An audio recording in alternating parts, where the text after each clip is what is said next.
Hello दोस्तों, मैं अनामिका सिंह स्वागत करती हूँ आप सबका आपके यूट्यूब चैनल नॉलेज कॉर्नर में। फ्रेंड्स, आज हम लोग साइंस के इम्पॉर्टेंट क्वेश्चन पढ़ेंगे जो अभी तक बिहार के किसी न किसी एग्जाम में पूछे गए हैं या जिनके पूछे जाने की संभावना है। प्रीवियस ईयर क्वेश्चन हमारे लिए बहुत ज़्यादा हेल्पफुल होते हैं, यह आप सभी को पता है। तो टाइम को ना वेस्ट करते हुए हम बढ़ते हैं अपने प्रश्नों की तरफ। आज का पहला क्वेश्चन है, heart pump only impure blood in the case of. हृदय केवल अशुद्ध रक्त का ही पंप करता है। शार्क में, व्हेल में, लिजार्ड यानी कि छिपकली में, एक से अधिक, इनमें से कोई नहीं। पूछा है हृदय केवल अशुद्ध रक्त का पंप किस में करता है। इसका सही जवाब हो जाएगा ऑप्शन ए, शार्क में। शार्क में हृदय जो होता है, हार्ट जो होता है, वो केवल अशुद्ध रक्त का ही पंप करता है। शार्क में एक परिसंचरण तंत्र और दो कक्षीय हृदय होते हैं। हृदय रक्त को गलफड़ों तक प्रवाहित करता है जो इसे ऑक्सीजन प्रदान करती है। यह ऑक्सीजन युक्त रक्त हृदय में लौटने से पहले पूरे शरीर और ऊतकों तक पहुंचता है। ठीक है, अगला क्वेश्चन है, आगत तथा निर्गत तंत्रिकाएं मिलती हैं यकृत में, तंत्रिका तंत्र में, हृदय में, एक से अधिक, इनमें से कोई नहीं। 69th बीपीएससी प्री 2023 में पूछा गया क्वेश्चन है कि आगत तथा निर्गत तंत्रिकाएं कहाँ मिलती हैं। इसका सही जवाब हो जाएगा ऑप्शन बी, केंद्रीय तंत्रिका तंत्र में। आगत तथा निर्गत तंत्रिकाएं केंद्रीय तंत्रिका तंत्र में जो है वो मिलती हैं। अगला क्वेश्चन है, निम्नलिखित में से कौन सा जीभ के स्वाद नहीं है। मीठा, कड़वा, नमकीन, मसालेदार, उमामी, खट्टा और तीखा। यहाँ पर जीभ के स्वाद दिए हैं। आपकी टंग कुछ इस शेप में यू के आकार की होती है, जहाँ पर यहाँ पीछे पीछे की तरफ आपको कड़वे का टेस्ट बर्ड मिलता है, जिसपे कुछ टेस्ट बर्ड पाए जाते हैं, जैसे कि पीछे की तरफ कड़वा और यहाँ पे आगे की तरफ आपको स्वीट, फिर यहाँ पे आपको खट्टा और यहाँ पे तीखे का स्वाद मिलता है। और बीच में जो होता है यहाँ पे उमामी प्रकार का स्वाद होता है। इसे उमामी कहते हैं क्योंकि यहाँ पे सभी प्रकार के थोड़े थोड़े टेस्ट बर्ड जो होते हैं वो मिक्स होते हैं। अब आपसे पूछा है कि कौन सा स्वाद जीभ पे नहीं पाया जाता। स्वीट यानी कि मीठा पाया जाता, बिल्कुल पाया जाता है, यहाँ पे पाया जाता है। कड़वा पाया जाता है, कड़वा पाया जाता है, यहाँ पे पाया जाता है। नमकीन, नमकीन, एक मिनट रुकिए। तो जो नमकीन होता है वो भी पाया जाता है, बिल्कुल पाया जाता है। मसालेदार जैसा कोई भी टेस्ट हमारे नहीं पाया जाता है जीभ पर। उमामी पाया जाता है, खट्टा पाया जाता है, तीखा नहीं पाया जाता है।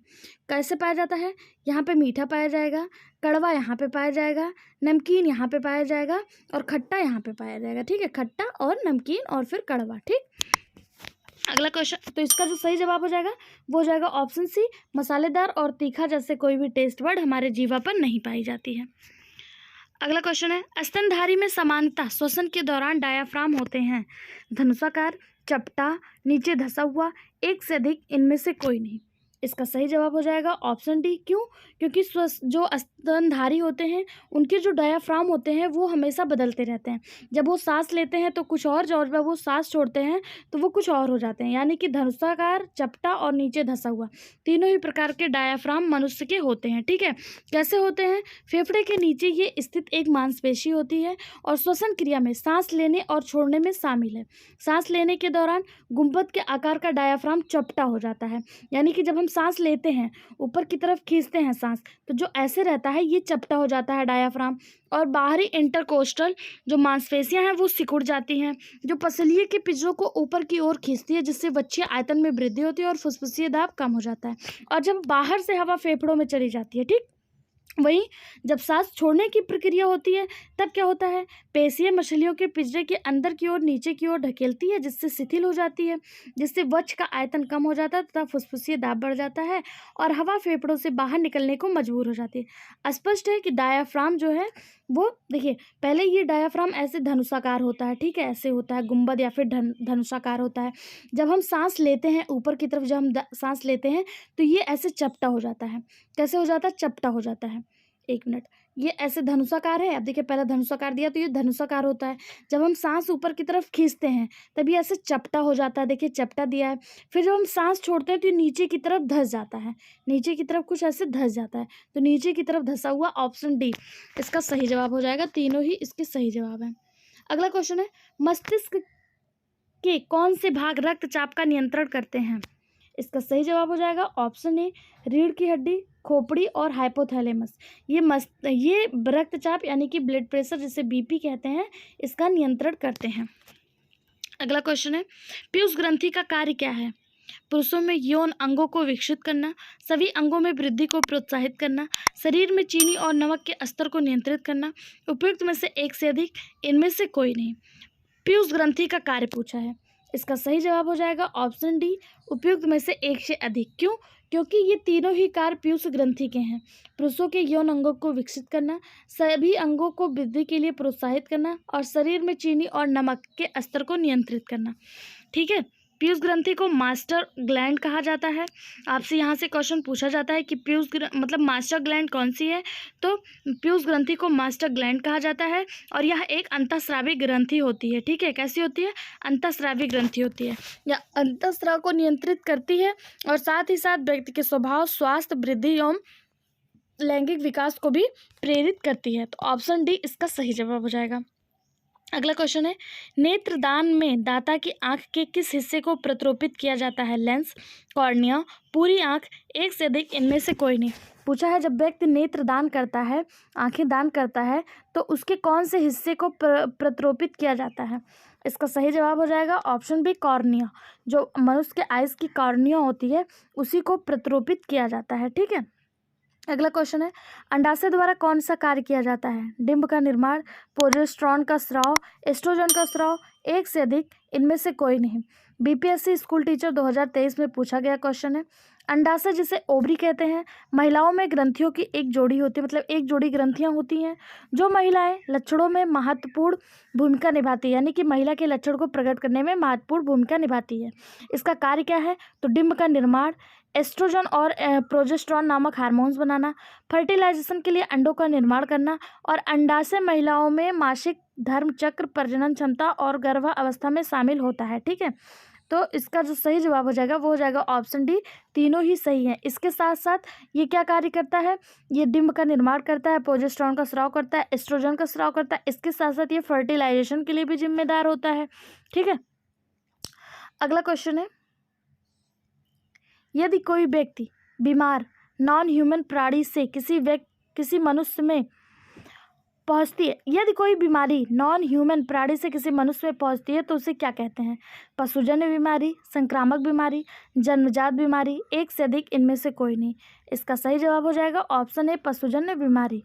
यदि कोई बीमारी है और वो नॉन ह्यूमन से किसी प्राणी में, किसी मनुष्य में पहुंच रही है तो वो पशुजन्य बीमारी होगी। ठीक है, नॉन ह्यूमन है यानी कि ह्यूमन नहीं है तो वो क्या होगा?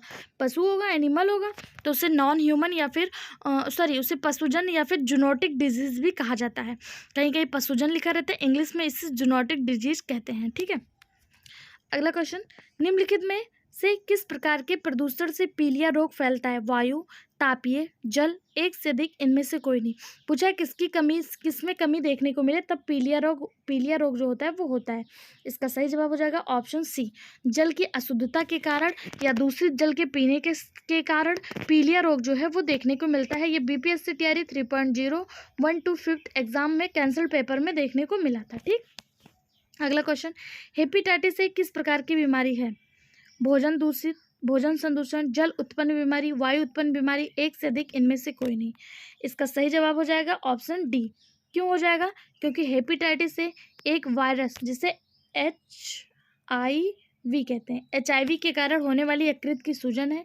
यह वायरस मुख्य रूप से तब फैलता है जब एक असंक्रमित यानी कि बिना टीकाकरण वाला व्यक्ति किसी संक्रमित व्यक्ति के मल से दूषित भोजन या पानी का सेवन करता है। यह रोग असुरक्षित पानी या भोजन की अपर्याप्त स्वच्छता के कारण जो है ये फैलता है। यानी कि इसका सही जवाब हो जाएगा, चाहे दूषित भोजन हो या फिर दूषित जल हो, दोनों के कारण हेपेटाइटिस ए रोग जो है वो फैलता है। आपसे यहाँ से एक इम्पॉर्टेंट क्वेश्चन देखने को मिलेगा कि हेपेटाइटिस ए के फैलने का कारण क्या है, किस वायरस के कारण होता है? तो ये HIV वायरस के कारण होता है और ये एक वायरल बीमारी है। बीपीएससी टीआरई 3.0 1.5 मतलब 1 से 5 जो एग्ज़ाम होता है PRT का, उसके कैंसल्ड पेपर में ये देखने को मिला था। अगला क्वेश्चन है, निम्नलिखित में से कौन सा प्रदूषण जनित विकार है? प्रदूषण जनित विकार, फ्लोरोसिस, कुष्ठ रोग, निमोनिकोसिस, न्यूमोनिया कोनियोसिस, न्यूमोकोनियोसिस, एक से अधिक इनमें से कोई नहीं। इसका सही जवाब हो जाएगा ऑप्शन डी, क्योंकि प्रदूषण जनित विकार में फ्लोरोसिस जो फ्लोराइड के अधिक सेवन से होता है और जल में फ्लोराइड के अधिक मात्रा के कारण होता है। और दूसरा जो है वो है न्यूमोकोनियोसिस, इसे ब्लैक रंग रोग कहा जाता है क्योंकि यह कोयले की धूल में सांस लेने के कारण होता है। तो ऑप्शन आपका ए और सी दोनों ही सही है। ऑप्शन डी इसका सही जवाब हो जाएगा। जबकि बात करें कुष्ठ रोग की, जो यहाँ पे कुष्ठ रोग दिया है, इसे ही लेप्रे या फिर लेप्रोमाइटोसिस बैक्टीरिया के कारण होता है और इसे लेप्रे रोग भी कहा जाता है। तो इसका सही जवाब हो जाएगा ऑप्शन डी। अगला क्वेश्चन है, अपच का उपचार करने के लिए निम्न में से किस औषधि का प्रयोग किया जाता है?